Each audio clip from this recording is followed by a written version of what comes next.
এবার প্রেম ঘটিত প্রতারণার অভিযোগ উঠেছে বিমান বাংলাদেশ এয়ারলাইন্সের দুই নারী কেবিন ক্রুর বিরুদ্ধে।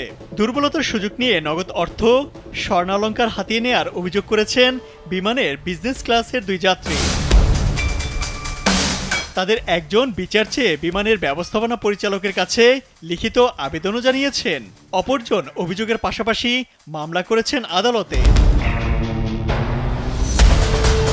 অভিযোগ উঠেছে বিমানের কেবিন ক্রু এমএসটি মৌরি ও খাদিজা সুলতানা শিমুর বিরুদ্ধে। মৌরির বিরুদ্ধে অভিযোগ করেছেন কাতার প্রবাসী বাংলাদেশি ব্যবসায়ী নাসির উদ্দিন, আর শিমুর বিরুদ্ধে আদালতে মামলা করেছেন ওমর ফারুক চৌধুরী নামের একজন, যিনি একটি বেসরকারি এয়ারলাইন্সের ঊর্ধ্বতন কর্মকর্তা। ভুক্তভোগী দুই যাত্রীর অভিযোগ, মৌরি ও শিমু ভালো বন্ধু।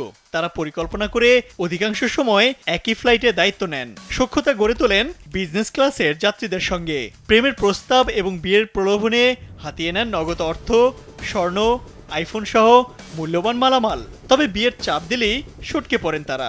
কাতার প্রবাসী নাসির উদ্দিন অভিযোগ করে বলেন, 2024 সালের 10 অক্টোবর কাতারের একটি হোটেলে মৌরি নিজেকে বিমানের কেবিন ক্রু হিসেবে পরিচয় দিয়ে আমার সঙ্গে পরিচিত হন।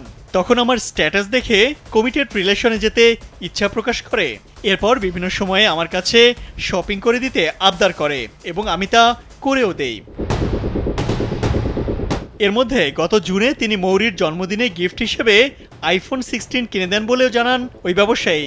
লিখিত অভিযোগে তিনি আরও জানান, 7 আগস্ট মৌরির সঙ্গে একটি হোটেলে দেখা হয় আমার।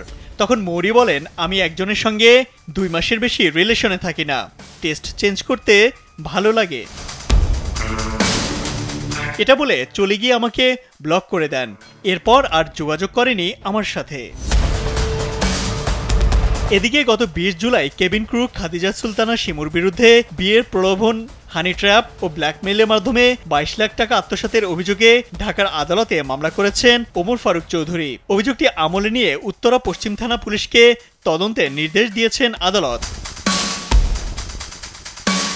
5 আগস্ট বিমান বাংলাদেশ এয়ারলাইন্স বরাবর একটি অভিযোগও দেন তিনি।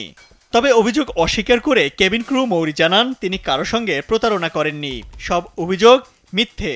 অন্যদিকে ব্যক্তিগত বিষয় বলে এড়িয়ে যান শিমু।